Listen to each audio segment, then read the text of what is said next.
thanks so much for joining us. We're going to talk all about junk.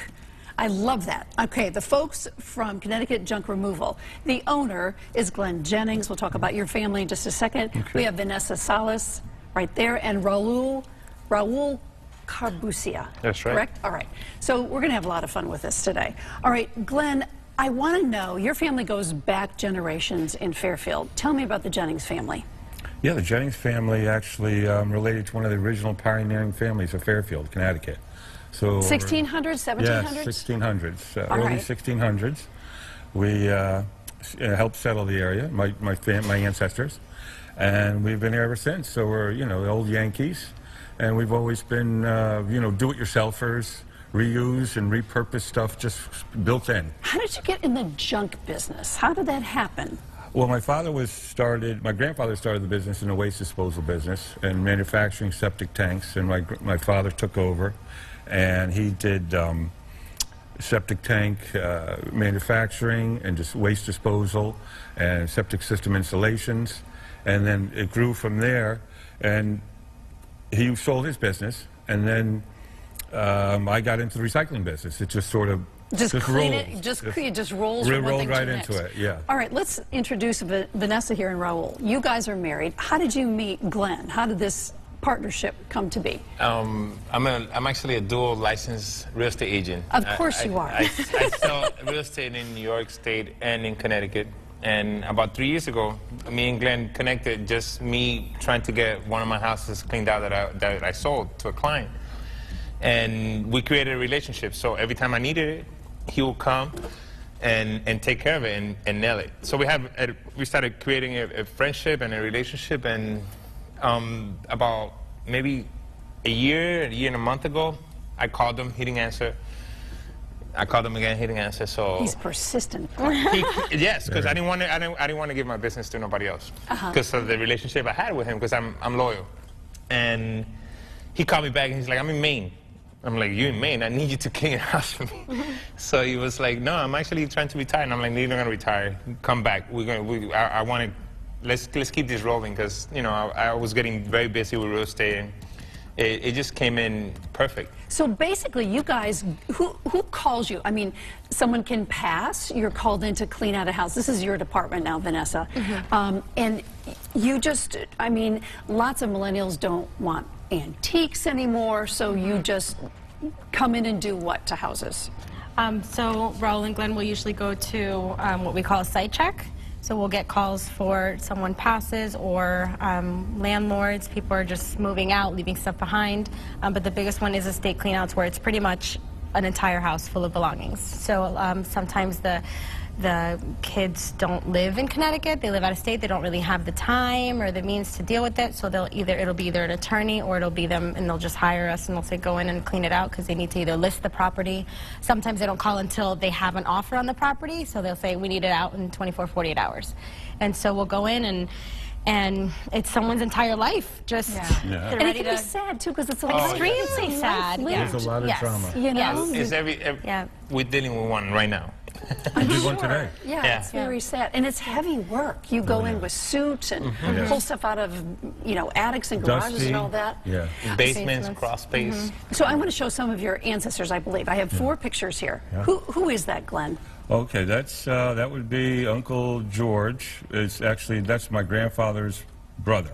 Okay. Right there. What is that car? Do we know?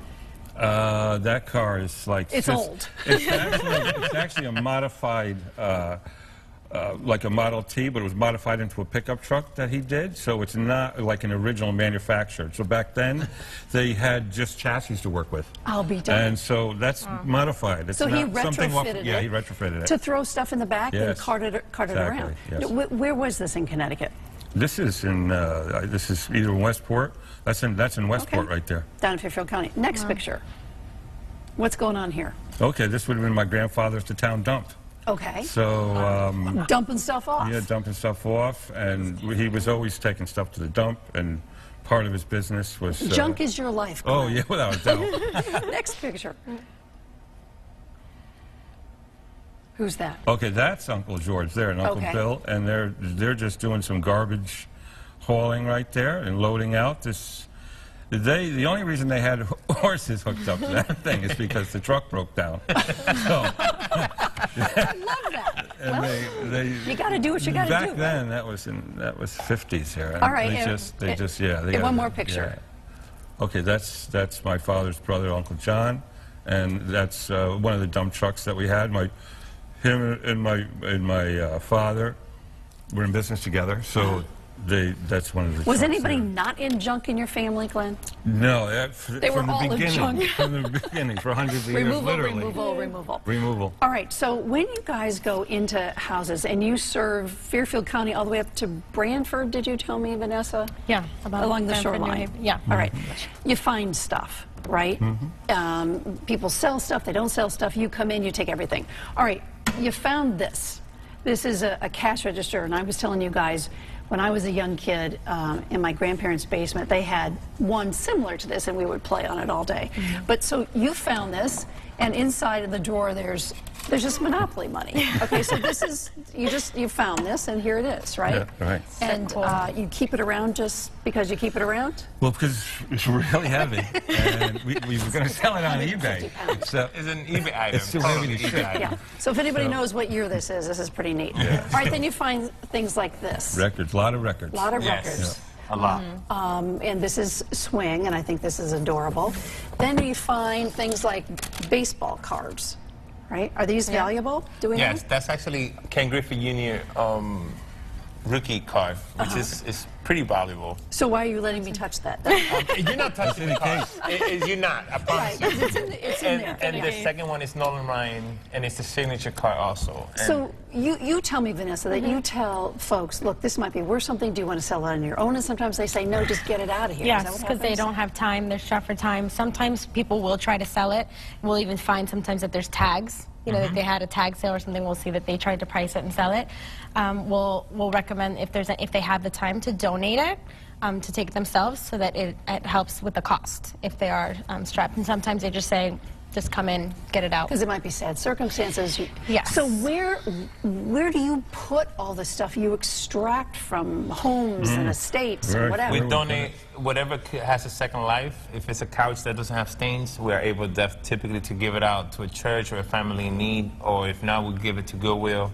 If it's like stuff, you know, like clothing and stuff like that, Goodwill takes it. Stuff like this, anything that has valuable, like if it's any like a valuable item like that, we'll basically give the customer a salvageable credit. Okay. All right. So you do the best you can. You're Yeah. not The best taking they can. advantage of folks. Right. No. Right. No, Because no. they're in a Absolutely not. time where you can't do Oh that. no! And Exactly. people typically, you know, it's like doing any business deal. Like, you know, we go back and forth in the pricing.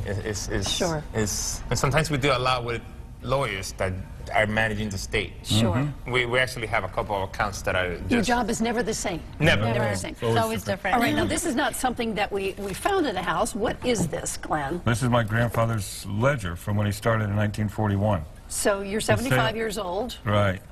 Look at Yeah. this. And this is amazing. It's been through 2 hurricanes and numerous floods. Was it outside in the hurricane? No, it's in the basement, and it's for real. So. And so these are clean outs and what they charged This folks? is the different services you provided at that time. So which this would is have when been it was a waste sewer disposal. construction Yeah, company. waste disposal and sewer construction at that time. Wow. Yeah, That is so, really neat. It survived the whole time. The memories, right? Yeah, yeah. Boy, it sure has. Okay, then we found some Marilyn Monroe posters. You can just hold those up. These are really sweet and cute. I would frame these immediately. Yeah, these are very, very cute. very, very fun. Just some that somebody fun- collected. Yeah. And then Raul, in front of you, you have Doris Day, which who doesn't love Doris Day? Right? A lot of items too. I think for me, I see things that my grandparents had in their house, and so it's just very nostalgic. I think also. So let's talk about when you extract. Do you have warehouses that you put things in? And you said you would try to give these things away to, I don't know, are you looking for more places to give these things to, or do you have a list? Well, we just automatically try to repurpose and recycle and reuse everything that comes our way. Is that but unusual it's automatic. in your business? Oh, no, not at all. Not at all. It's most junk removal companies do that. That's part of the process. Right. So everything has a way that we're going to deal with it, and we're going to sort it immediately. Everything that comes out of a garage or a basement or an attic, it's immediately categorized because we've been doing this so long. So right away, this is an antique, it's heavy, it has to be handled gently. It's going over here. We've got some paper type products, we're going to handle it this way. Clothing automatically gets bagged, and it's good, we know that's going to go right to Goodwill. So furniture is another thing, is that we handle it. Again, it has to be qualified, whether it's going to go to Goodwill if we feel that they're going to accept it, or it's got to go to the dump, or if we think someone can use it. We have a list of people who are always looking for stuff that we can get to them, right? Yeah. And that's how it works, basically. Yeah. So in your partnership, how do you grow this business, or does it pretty much stay the same? No, it doesn't stay the same. It doesn't stay the same? No. So, you know, when we look at 2020, how does this business evolve and change? Well, that's a good question. Google reviews and great customer service. There you go. So that's very interesting because, you know, those of us who have elderly parents now, I mean, oftentimes the kids go through the items and they take what, you know, gave them great memories, and then the rest of it they try to figure out what to do. And I'm not even sure people know who to call when that happens. So that would be you guys, over 75 years have been cleaning this out. What do you love most about this job? It's really just encountering the situation that's always different. And we never know what we're going to find. It's always a surprise. There's always treasures. There's always people that are in interesting situations. When they're getting rid of their stuff, when they're either moving in or moving out, they can't take it all with them, or when they move, or when they move in, they can't fit it all in the house. So they got to call somebody. And a lot of times it's a charity, or they'll give it away, or they just can't find someone immediately. Whereas our company is an on-demand, pretty much same day, 7 days a week. We have to be available for those customers that are usually in that situation, where we have to respond quickly, literally same or next day, because they're in a situation where they have to pay to get rid of the stuff. And it's a lot of, 50% of everything we remove is reusable. So you're kind of the command center, Vanessa. Yes. How many folks work for you? If you get called to an estate, where do you get these folks? Do they work for you part-time? How do you do that? We have a crew. Yeah. And I basically have a couple guys that are 24/7 with us. They're like full-times. And then I have some part-time guys that whenever we need a big crew, I call them over. And I know them for a couple of years already. And it's pretty hard magical. work. Yeah. It's physically to see hard these work. guys work and what they could do. Has anyone ever called you up in the middle of the night and said, I got to get this stuff out of here? Is that how it We dealt with His that. phone doesn't stop. Like the job that we're doing is Like people want Just to want to get in the stuff middle out. of the night. Like, can you do it by 8? It actually has bed bugs, and my lease is up at 12 midnight. Oh, my. And I'm like, do you have somebody that So like you a do seed? small jobs, you do big jobs. One item or the whole house. I see. single pickups or 4 Complete. days in one house. What's the most valuable thing you've ever found and that folks just didn't want it, so you sold it? Whatever. What was it? Or what is it? Well, there was numerous items over the last 25 years I've been doing this, but you know, it's usually been a painting that no one really understood the value of. Sure. Or didn't have time to look it I up. didn't have time to look it up, and no one had time to follow through. And then a lot of times we'll get these things and we qualify them. And so one of the paintings, well, one I found at the town dump, in the garbage dump. I had sold at auction for $10,000. Oh, and then my gosh. another one that we took from someone's house. Yep. That we sold for $5,000. Yep. And this was somebody who passed away, and the executor told us to clean the whole house out, take everything. Items of value we're going to salvage and resell. Wow. Well, what a life, Glenn. And you've brought in these 2 young kids who have 3 kids of their own. Thank you for the kids. I just turned 41, so I feel great for it. You're still very young. All right. Well, I appreciate you coming on and telling us what you do. And for the next 75 years, I hope you're still cleaning out stuff. This is great. We really appreciate the love it. opportunity here. Vanessa, Raul. Thank you. Thank you for the opportunity. Thank you so much.